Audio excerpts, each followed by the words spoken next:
Hello, everybody.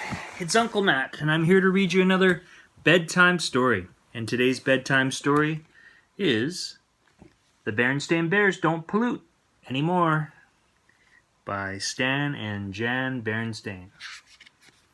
Kind of wearing a green shirt for this story.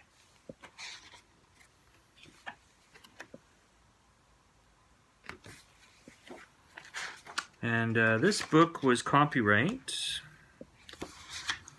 if I can find it. I don't know when this book was copyrighted. I don't see it in my pages. The Berenstain Bears Don't Pollute Anymore.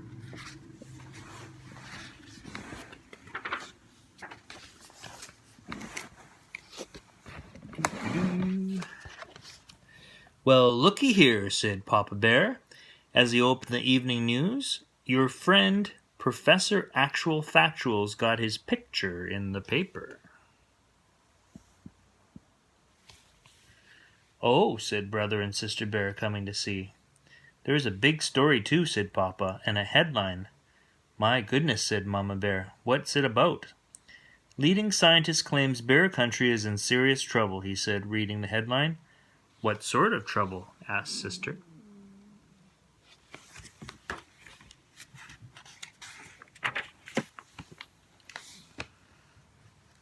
Papa, who was reading the story to himself, didn't answer. What sort of trouble? Said Mama, repeating Sister's question. Oh, you know how professors are, he said. Actual Factual is making a big fuss about pollution. Well, I know how Professor Actual Factual is, said Mama, and I think he's quite sensible. So do I, said Sister. Me too, agreed Brother. Oh, he's a great guy, all right, said Papa. He's dug up some terrific dinosaur bones, and he runs a great museum, but I happen to think he's a little overboard on this pollution thing. I'm as much against pollution as the next fellow, he continued. I just don't think a couple of candy wrappers and drinking cups along the side of the road is the end of the world.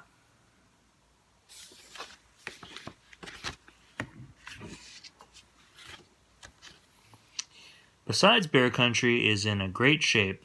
Come on, I'll show you. He opened the door and led the family out onto the front stoop. You see, Bear Country is not only in good shape, it's downright beautiful. The rolling hills, the forest, the lakes and the streams, and just look at that sunset. It's beautiful, all right, agreed Brother, but our science book says that some of those colors are caused by chemicals in the air that shouldn't be there. Fiffle, said Papa. Say, aren't you two supposed to be doing homework?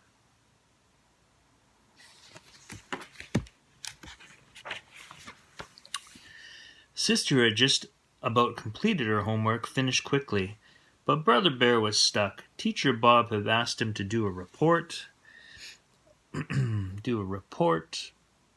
on endangered species. The books he had taken out of the school library weren't very helpful. Of course, the kind of shape Bear Country was in wasn't as simple as Papa made it seem. How Bear Country looked depended on your point of view. It looked fine from the bear family's front stoop. It looked even better if you had a bird's eye view while flying high above the earth. But if you had a squirrel's eye view and were finding fewer and fewer acorns because too many trees were being cut down, Bear Country didn't look so fine. If you had a duck's eye view, you might think that the professor was right about pollution, and if you had a fish's eye view, you might think things were downright awful.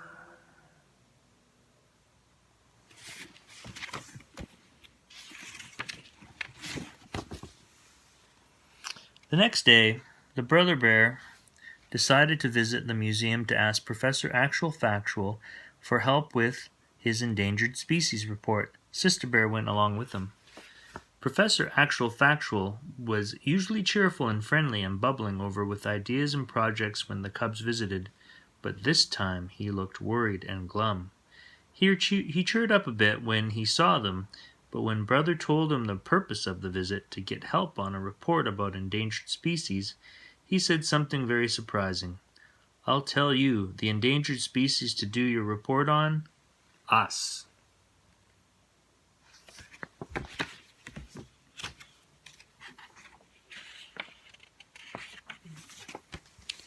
We don't understand, they said. It's very simple, explained the professor. We bears and all other creatures need certain things to survive. Clean air to breathe, pure water to drink, and good soil to grow food in. If we don't do something about pollution, we're all going to become an endangered species. Come, he said, you'll understand soon enough. He led them out to where the actual factual mobile was parked. It was a special van with all kinds of scientific gear in it.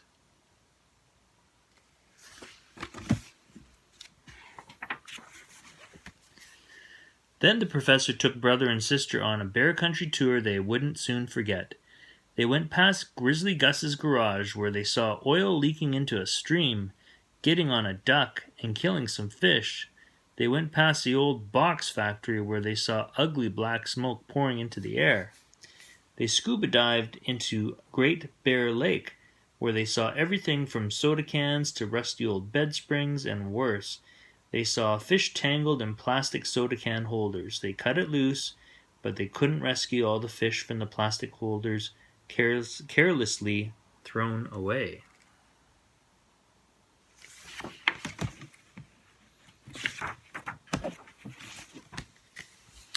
They drove through the forest and saw that a great many trees had been cut down, and that many new trees had been planted, and that not many trees had been planted to replace them. You might speak to your dad about that, said the professor. He and his fellow wood bears could help with that problem. I think I see what you mean about becoming an endangered species, said brother when they got back to the museum. Yes, agreed sister, but what are we going to do about it? Did that evening news story do much good? Asked brother. Not much, said the professor. The idea that bear country is in serious trouble because of pollution seems to be hard to get across. To grown-ups maybe, said sister, but we understand, and all our cub friends will too, because we're the ones who'll have to live on a messed up, polluted earth when we grow up.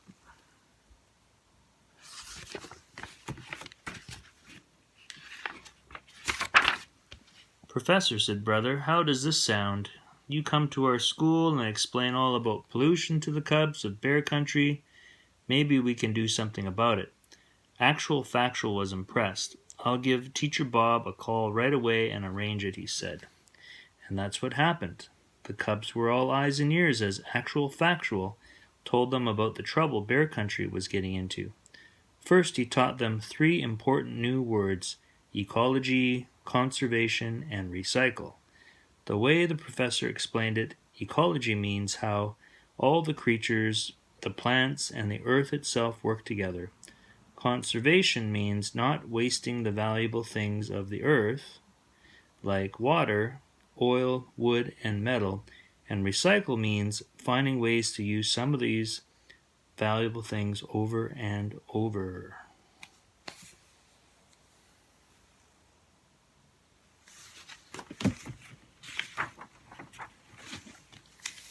The cubs learned quite a bit, too, from Actual Factual, and they had some ideas of their own.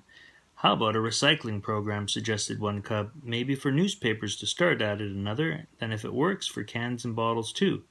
Tim Honeypot said he'd talk to his dad, Mayor Honeypot, about it. Brother Bear remembered Grizzly Gus's garage. He shouldn't be allowed to spill oil into streams and kill fish, he said. Babs Bruno, whose dad was the chief of police, said, I'll talk to my dad. If there isn't a law against it, there ought to be. Even Too Tall helped with an idea. My uncle owns the Super Duper Market.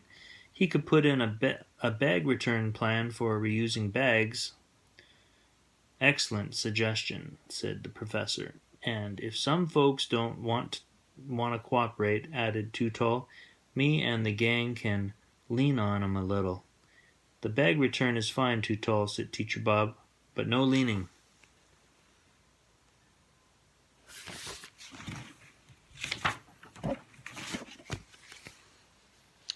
Cousin Freddie had the best idea of all. Let's start a club to stop pollution and call it the Earth Savers Club. We'll make posters and bumper stickers and have cleanups and marches and parades. But there was still the problem of Papa and his fellow wood bears. That evening, brother and sister told Mama and Papa about the Earth Savers Club and all the plans for stopping pollution.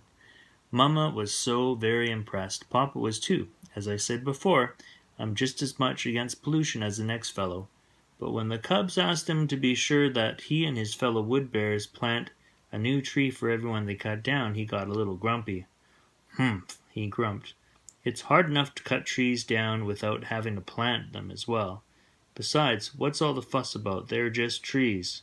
My dear, said Mama, the cubs are right. The forest is a living thing and deserves respect. Papa was about to say fiffle, but thought better of it.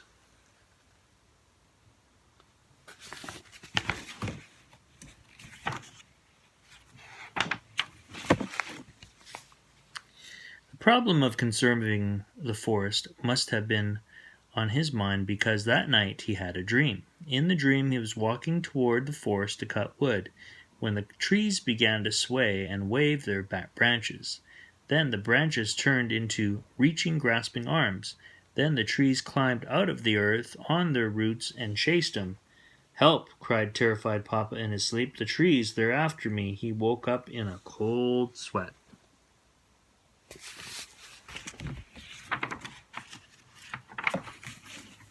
Having a nightmare? Asked Mama. It must have been something I ate, he said. Or something you heard, perhaps, she said, about trees? Piffle, he said, and turned over to try to go back to sleep, but it wasn't going to be easy.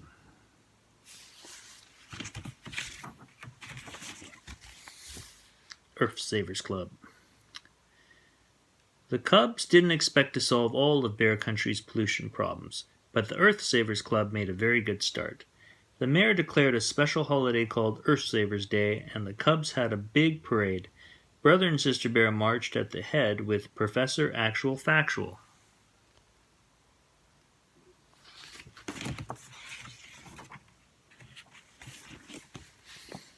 And this sign that Papa Bear is reading says, a good wood bear plants a tree for every single one he cuts. No ifs, no ands, no maybes, no buts. There were many grown-ups in the parade, too, including Papa Bear, who carried a sign that did not say piffle. And that's all the time we have for Uncle Matt's bedtime story. I hope you enjoyed that one today, and I'll see you next time. Bye for now.